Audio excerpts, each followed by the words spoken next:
पहिल्यांदा तर तुम्हाला झूम करून दाखवते. तुम्ही सांगा हे देवीच्या कपाळावर कुठला आकार तयार झाला आहे. हे असं अचानक घडलं, त्यात ब्रह्म पण उमरलं होतं. कसं ते मी हे सांगणारच आहे. पण माझा आनंद तुम्ही चेहऱ्यावर बघू शकता की अचानक घडल्यामुळं किती भारी वाटत होतं. तर आजचा व्लॉग मी रात्रीपासूनच सुरू केलेला आहे आणि 5-5.5 मिनटाचा आहे, त्यामुळे शेवटपर्यंत नक्की बघा. तर इथं थोडंसं तेल लावून घेत होते, कारण मला दुसऱ्या दिवशी पौर्णिमा होती आणि केस धुवायचे होते. रात्रीचं तेल लावलं की रात्रभर छानपैकी असं मुरतं. तर इथे बघा, परवा आमच्या इथली मुलगी पोलीस झाली, तर तिची मिरवणूक पण होती, तर त्यात पण थोडीशी बघायला बाहेर गेले होते. तर आता सकाळपासूनचं थोडंसं रुटीन म्हणण्यापेक्षा 6:30 ते 8:30 या वाजेपर्यंत माझी काय काय कामं चालू असतात हे मी थोडक्यात सांगते. तर इथे मला फ्लॉवरची भाजी करायची होती. रात्री काय निवडून ठेवलं नव्हतं, कारण मिरवणुकीत वेळ गेला. त्यामुळं सकाळी निवडलं. त्यात थोडंसं म्हटलं फक्त फ्लॉवरची भाजी अगदीच कोरडी कोरडी वाटते म्हणून बटाटा शेंगदाण्याचं कूट, कांदा टोमॅटो घालून फोडणीला दिलं. फ्लॉवर कधी पण तेलात चांगला भाजून घ्यायचा, म्हणजे त्याचा उग्रट जो वास असतो ते निघून जातो आणि पोरं आवडीनं खातात. नाही तर मग थोडासा वास वगैरे आलं की पोरं मग नाकं मुरडतात. आणि इथे आमच्या गावाकडे अजूनही पद्धत आहे, एखाद्याच्या घरी पेशंट वगैरे बघायला गेलं की अंडी आणि पीठ आणतात.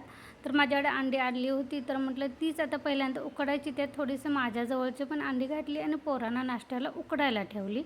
तिकडे कुकर आणि भाजी चालू होता, तोपर्यंत इकडे मी गव्हाचं पीठ पण चपातीसाठी मळून झाकून ठेवलं. त्यानंतर म्हटलं आता 7 वाजलेले, थोडंसं बाहेर आता ऊन पण येते. आता हल्ली ना दिवस पण मोठा आहे, त्यामुळे रात्रीचं पण बघायचं. 7 वाजले तरी बाहेर उजेड असतो आहे, अंधार लवकर पडत नाही. तर म्हटलं आता खिडकी थोडीशी उघडायची, कारण गरम पण होत होतं.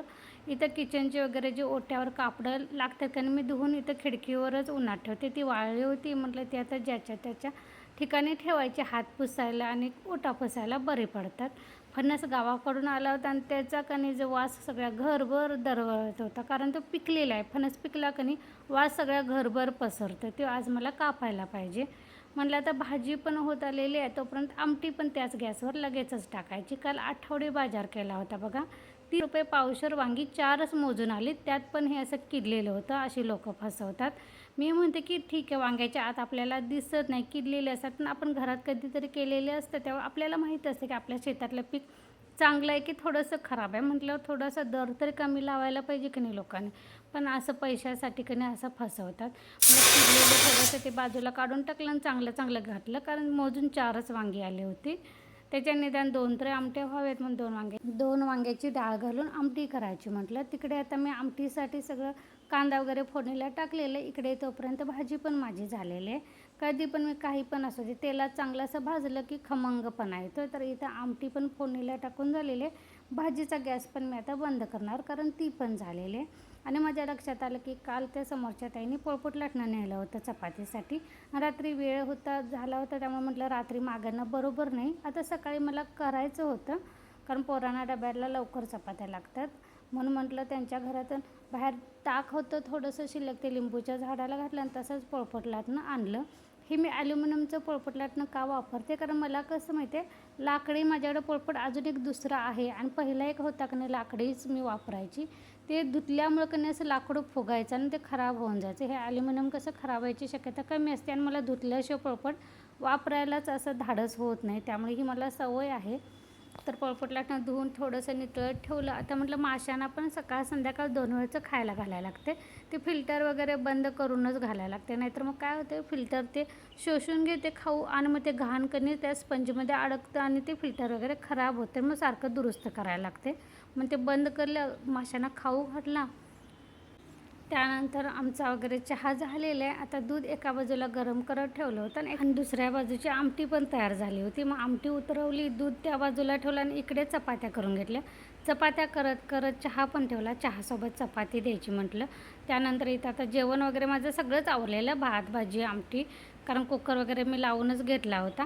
कुकरचं आज काय झालं माहिती आहे, आज ते पाणी घालून उकळून मग मी झाकण ठेवते. आज गडबडीत डायरेक्ट पहिल्यांदा झाकण ठेवल्यामुळे थोडंसं पाणी वगैरे उतू गेलेलं तुम्हाला दिसलं असेलच. तर इथं सगळं आवरल्यानंतर आता पोरांचा डबा भरायला चालू आहे. एकदा त्यांचा डबा वगैरे भरून झालं की हे ओट्यापासून थोडंसं निवांतपणा होतो. तर इथून पुढे मग मी माझं आवरते. त्यानंतर देवपूजा, फरशा वगैरे जे काय असतील ना, ती बाकीची कामं मी करून घेते. हां, तर आपला विषय हा होता की काल पौर्णिमा होते ना आणि रोजची जशी मी पूजा करते ना तसंच करत होते आणि आपण हळदी कुंकू बोटाने कसं लावते तसंच लावलं होतं. पण मी कधी दिवा लावताना माझं अचानक समोर लक्ष गेलं, तर देवीची असं ही आता रेणुका देवीची म्हणजे सौंदर्याची यल्लमा आईची फ्रेम आहे, जी मी तिकडून आणली होती. आमच्या घरात पडवे वगैरे असते त्यामुळं. तर असं कधी लक्ष गेलं तर इथे हे बघा फूल तयार झालेलं आहे. झूम करून मी तुम्हाला दाखवते. मला तर हे ब्रह्मकमळाचं फूल वाटते किंवा त्रिशूळसारखं असा आकार तयार झालेला आहे. मी बोटानंच हळदी कुंकू लावलं होतं बरं. ते आपोआप तसा आकार हा पहिल्यांदाच तयार झालेला आहे. आणि रात्री 12 वाजता ब्रह्मकमळ पण उमललेलं होतं. माझ्या लक्षात आलेलं 11:30 वाजता की कदाचित फूल उमलले, पण म्हटलं नसेल म्हणून मी बाहेर गेली नाही. सकाळी ते उमलून कोमेजून गेलं. हे असं पहिल्यांदाच घडलं, म्हणजे मनी धनी काही नसताना अचानक लक्ष गेलं असं कळल्यामुळे मला इतका आनंद झाला होता. आणि त्यात पौर्णिमा, ब्रह्मकमळाचं फूल पण उमललं आणि देवीच्या कपाळावर अचानक असा आकार तयार झाला होता.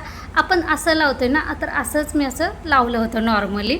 त्यावेळी माझ्या लक्षात नाही आलं आणि कधी दिवा लावताना अचानक समोर लक्ष गेल्यावर कधी तसं तयार झालं होतं. तर असं तुमच्या पण बाबतीत कधीतरी घडलं आहे का, की आपल्याला असं वाटते की बाबा देवीनं आपल्याला आशीर्वाद दिलेला आहे. मला तर असं अचानक वाटलं. तुम्हाला काय वाटते हे मला कमेंटमध्ये नक्की सांगा. चला ह्यासोबतच आजचा व्लॉग पण मी इथेच बंद करते. पुन्हा भेटून नवीन व्लॉगमध्ये. तोपर्यंत बाय.